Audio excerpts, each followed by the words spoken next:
and welcome to Legal Affairs. My name is Diamond Liddy, and I'm the public defender for the 19th Judicial Circuit. And we are going in the Christmas spirit to be talking about, in my heart, the most Christmassy thing you can do and get involved with on the Treasure Coast for our kids, for the whole community. And that is the Christmas Kids program with WPSL. And we are so blessed to have Carol Wyatt with us. Good morning, Carol. How are you? I am great. Glad to be I here. am great. We were just talking about how great we were, right? Carol, let's start with you first. Tell me what you do. I know you're kind of a pair, Carol and Greg Wyatt with WPSL 1390. But let's back up. Give us your background and Greg's background before you got in, because I know it's very interesting, actually, your background before you started WPSL, the radio show. Well, we kind of laugh. We were two television reporters who had no previous business experience, but we bought a little radio station, and we've been here and been with the station, now 3 of them, for the last 28 years. Wow. So you came from where? Los Angeles. That's Los what Angeles, I thought. yes. It was, and Yes. you were, you know. I was in television news for 20 years, about 12 of them in Los Angeles. And you were like a reporter on Yes. TV, you know, action, that kind of thing. Okay, go ahead. Field reporter, and then, you know, as you have a little seniority, then they work into specialized segments. So I did healthcare specialty, healthcare news at KNBC, which I enjoyed, you know, tremendously. I particularly enjoy right now watching Dr. Fauci. He spent so much time with us. We did a 3-hour special on HIV during the 80s. We flew to the East Coast. Oh my goodness! You're talking. Oh yeah. You knew him back in the. Yes. And how interesting. He sat through for a longest. We had 5 reporters who had submitted questions for this, and so he sat through this long, answered all of them. And we sent him a little NBC mug saying, you know, it survived the longest television interview in history. He wrote back this nicest note about, I've sat through some that felt longer. I bet he has. I love watching him now. I mean, because he's still as patient and as clear and concise. Well, it's amazing. He has really gotten us through this pandemic, in my opinion. You know, he has been stalwart and steady and just, you know, told us the real deal. You got to be careful, and of course, sending out the messages now as well. Yes. Oh, that's fascinating. And that was how long ago, Carol? Oh, it was 1980, maybe 4. You know, it's funny. I'm glad you bring that up because, you know, 85. Yeah, his, not credentials, but there have been some people who have doubted his, you know, vision, his recommendations, what he's saying. And, you know, he's been doing this forever. It's not like he just came on the scene when the pandemic started. So, wow, that's great. Now, was Greg doing the same thing? Well, actually, he was also in television news, but more of a sports specialty. Oh, I can see him doing that. Well, the one thing that he did, he left San Diego. Right. And for this new uncharted territory to be part of the first startup of this crazy 24-hour sports network, crazy idea in Connecticut, and we became ESPN. So he was one of the first, I think he was there in the first 2 weeks.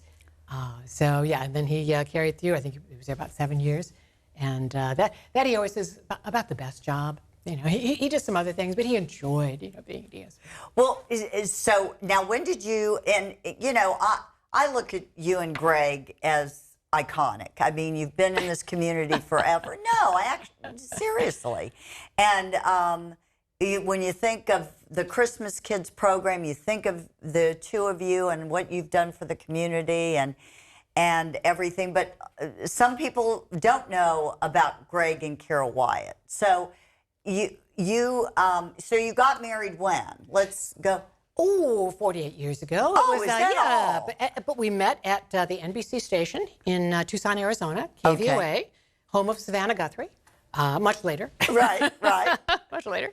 But he was a producer, and I came in as a reporter. And yeah, and then he was also doing sports. So, And about a year later, we were married. oh my goodness. Okay. So, great. So you did that, got married, and then again, how many years ago did you come here? In 1993. Wow. So, yes. A long time. Wow, that's terrific. And you're the first radio station you purchased was WPSL. Okay. And you say now you have two others. Well, WSTU we Right. added, and that's 1450 in Stewart. Right. WPSL is 1590 in Port St. Lucie, and then we added a Spanish station, La Gigante, 1330. I was a language major in college, so that's the one I really enjoy working with. Wow. I don't do any air work because I'm not a native speaker, but I enjoy. La Oh, Gigante that's a lot. great. And I'm sorry, I think I said 1390 when we first started, so it's 1590 WPSL. Well, let's get to the meat of the matter. Okay. You are here because it's Christmas time, and despite all the things that have happened, and there's been a lot, we are in the Christmas spirit. You are in the Christmas spirit, and despite all the challenges, you and Greg have continued to do the Christmas Kids program despite the hurdles. Well, first of all, we don't do it alone. There are a lot of I volunteers, a know, lot of I people know. who help, and a lot of people who contributed ideas on streamlining the process. Right. You know, I woke up, it must have been April, May, about 5 o'clock in the morning, and thought, everything we do with the Christmas Kids has to be different this year. Right. Because, you know, as you know, we would invite a school chorale of singers to come to your office, and you would gather all your staff together, and we'd all eat cookies, and then we'd have contributions to the Christmas Kids. We also would have St. Lucie County Community Services would have people come into their lobby and sign up to be in the Christmas Kids program. We had volunteers who packed all the bags, and we gave them then to people, to the families who came in. Right. All of that is human contact. Yeah. And, you know, Community Services said, well, we have an online registration form we're using with another group. We think it would work for you. We said, okay.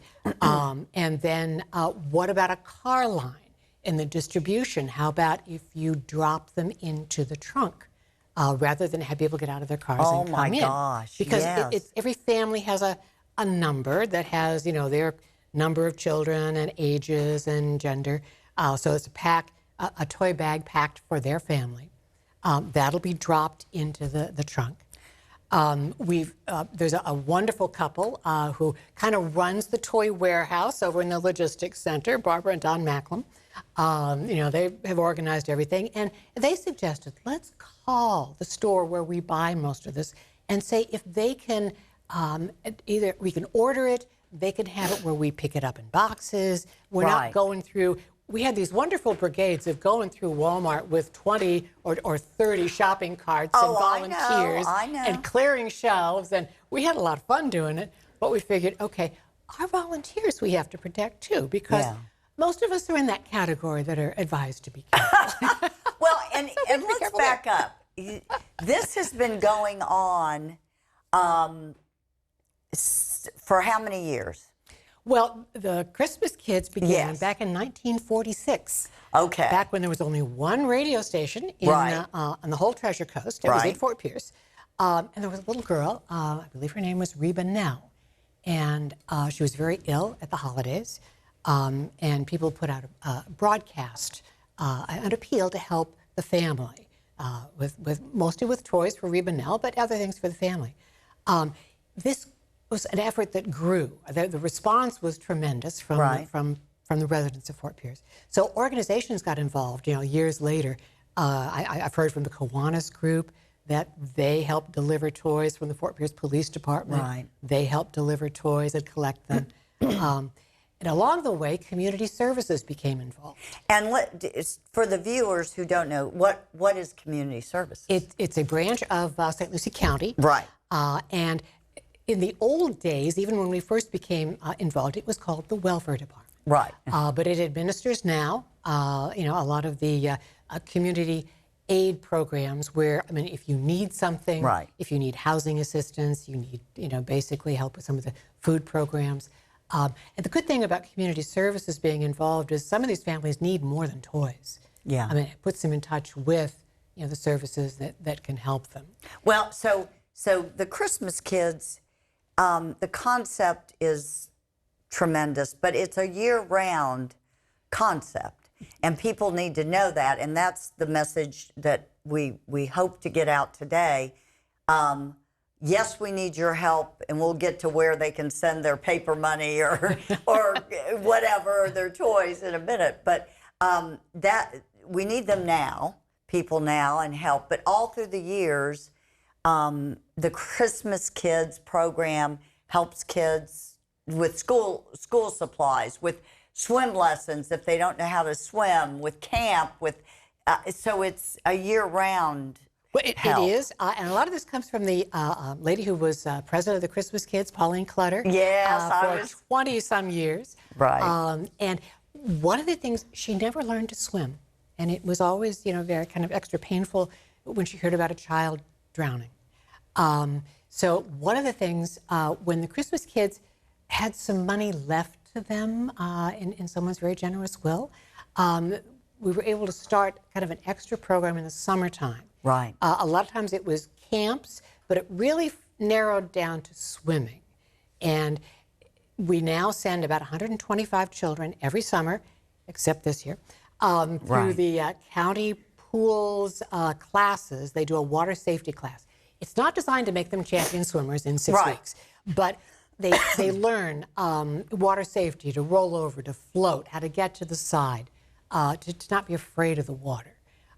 Because, there are more than pools here. There are children who have accidents in canals, in the ocean. There's just a lot of water safety that's important. And she was very, very dedicated to that. Last year, the head of community services called and said, toys are nice. And we will participate in the toy program. Right. But what we really see and what we really need from families is back-to-school clothing. Wow. Not supplies, but clothing. Okay. And can you take maybe half of your toy budget and put it into back-to-school clothes? Wow. And we said, sure.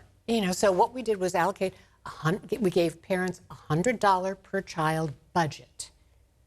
And then we met them at the store, and they picked out, they know what their child needs, what size they need, and sometimes the children came along, and then we would, check out with them, and that we really had, some of the contact with the families, and to kind of see how appreciative the children were, and it really made you realize that yes, toys are nice, and that is the Christmas Kids. Yeah.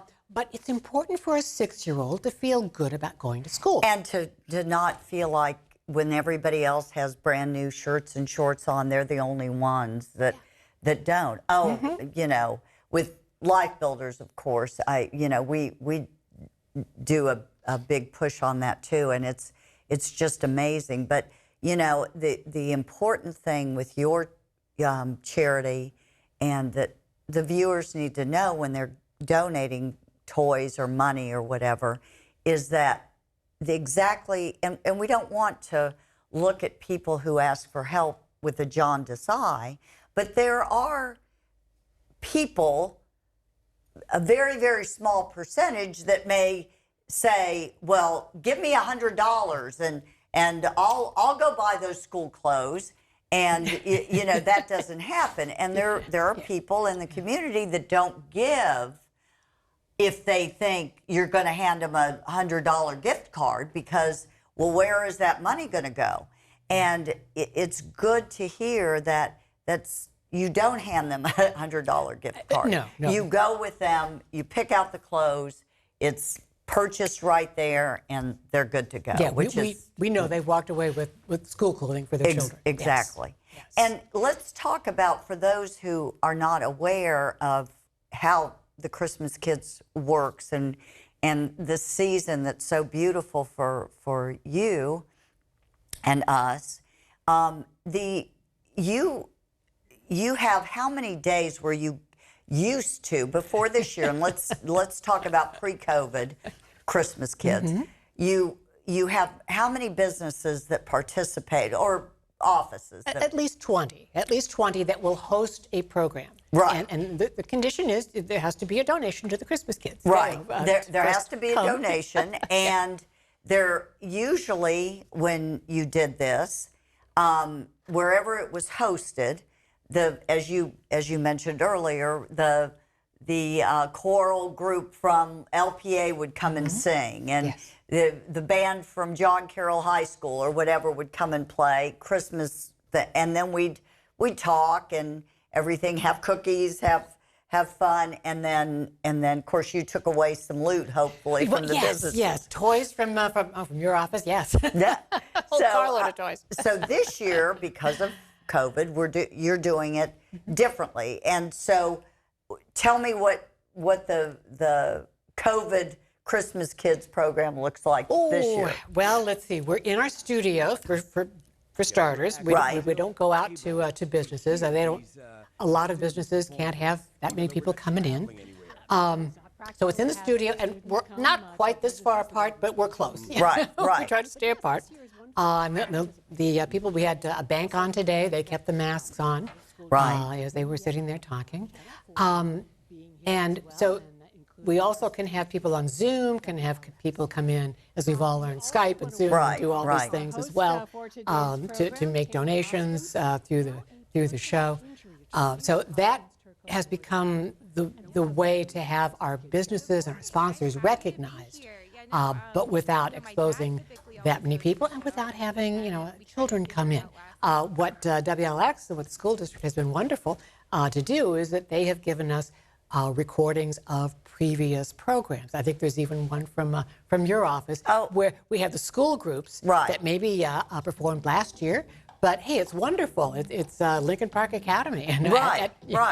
So we can play that when you have the show on at the studio. That's part of it too. And we had let's see, Village Green Elementary started us off with Feliz Navidad. I love it. Oh God! And it's every morning from 9 to 9:30. Right. And we're going 2 weeks this year. Normally we go 4 weeks. This time 2 weeks. And the wonderful thing is that all of our sponsors have said, if you're doing the toys this year, we're in. We'll help you. We'll contribute. And yes, we want to do a show. And for people who are watching this show who want to get involved, they can tune in at that time for the next 2 weeks. And do you have the call-in capability to donate? We do. I mean, the Christmas Kids also have a little donate button on their website if you'd like to do that. we can make it easy. Got it. WPSLChristmasKids.com. Oh, God. Okay. No, this is great.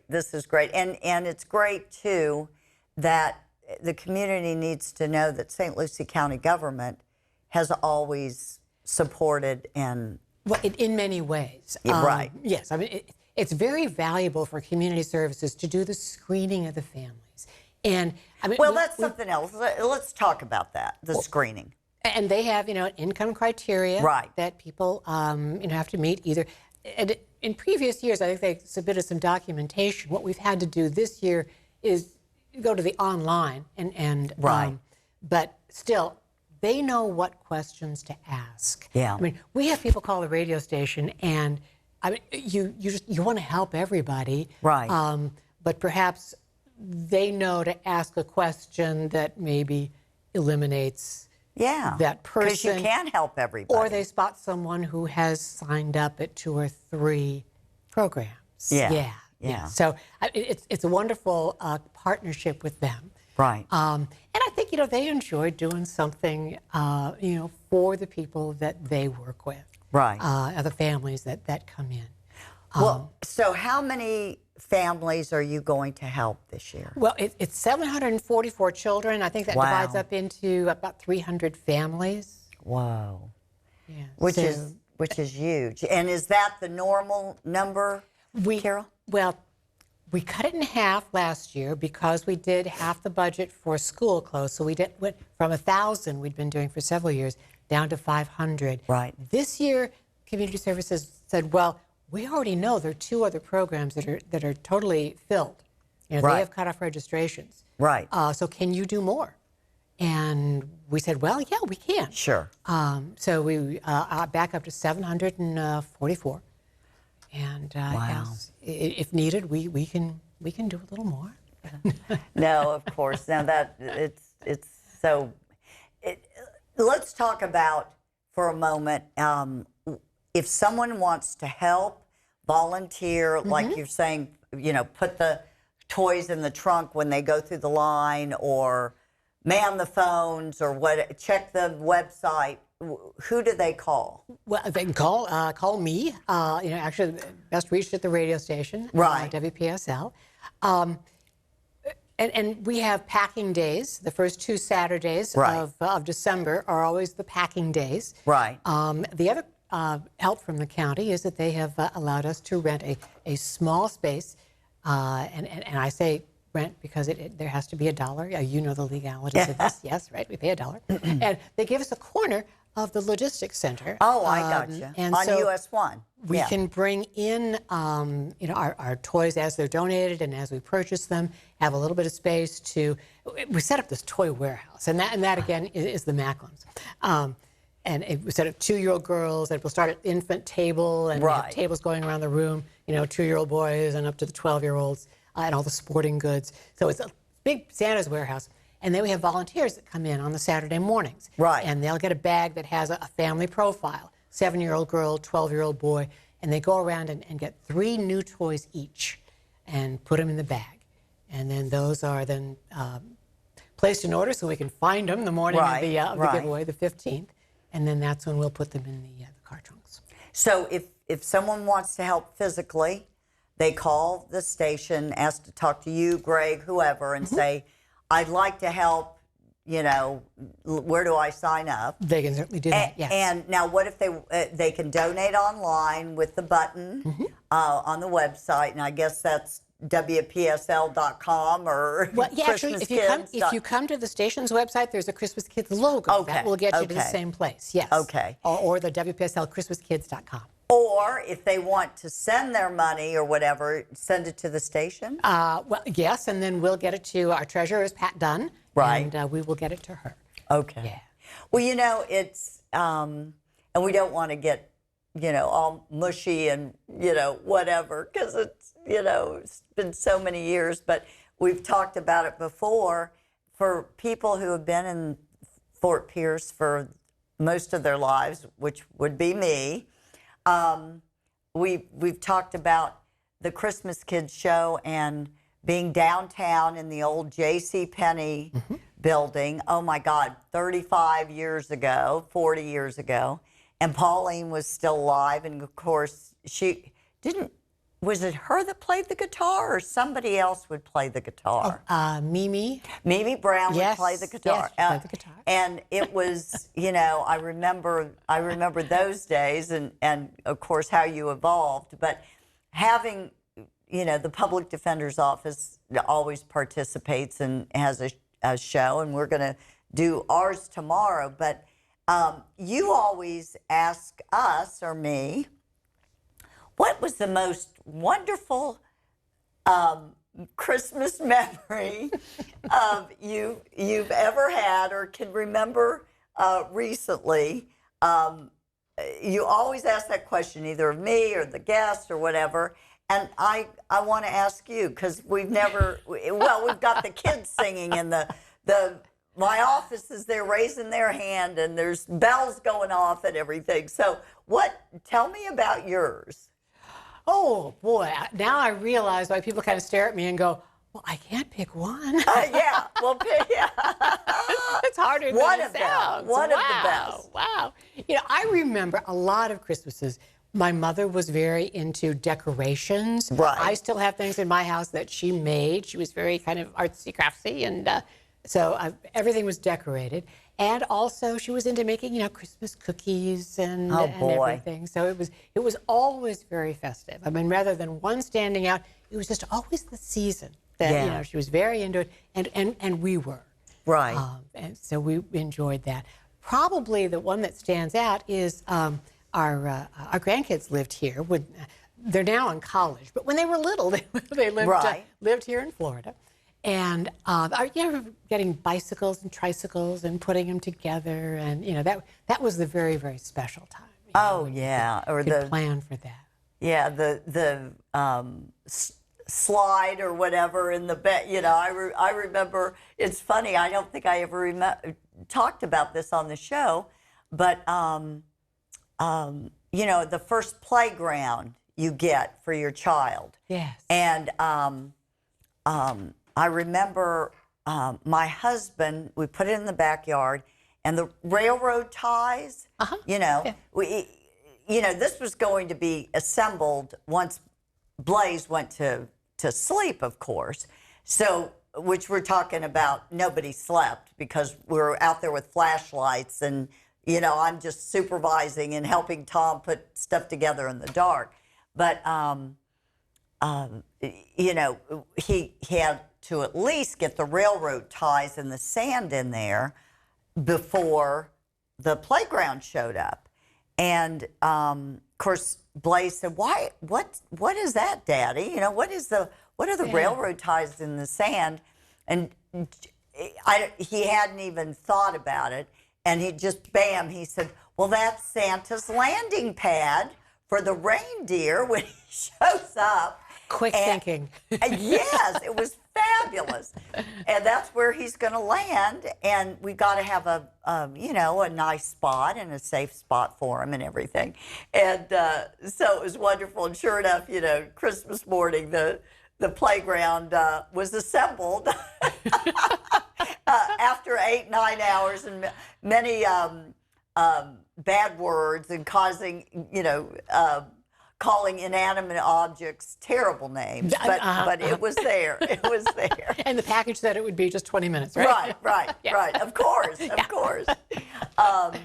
So no, this is wonderful. And is there a phone? What is WPSL's phone number, Carol? Too, I have 340-1590. So it's just like the station. 772-340-1590. Now, does WSTU and your Spanish station, do they play the programs too, or actually, how does that work? No. The Community Services does the enrollment flyer in both English and Spanish. Okay. So I know our host on our Spanish station, publicizes you can sign up. Oh, I got you. For Okay. For the program. We have to be a little bit careful. This is St. Lucie County Community Services. Right. So Martin County has different enrollment programs, and one of the requirements of St. Lucie County Community Services is that you live somewhere in St. Lucie County. So we try not to take it beyond WPSL. Gotcha. Just real quick, and we're almost out of time. The Spanish station, that's just kind of the WPSL in Spanish? Well, I joke that they do everything, but they do it all in Spanish. So there's a morning show host. I got you. Okay, and that's what I... There's a version of Swap Shop that it's funny. It almost sounds the same, but yeah, they do that in Spanish. And then they have a lot of talk shows and more music. Oh, God. Okay. Yeah. Well, I didn't know about that. But anyway, Carol, thank you. Merry Christmas, and keep doing great things. Well, certainly thank you for supporting the Christmas kids all these years. Thank you. Always. Merry Christmas.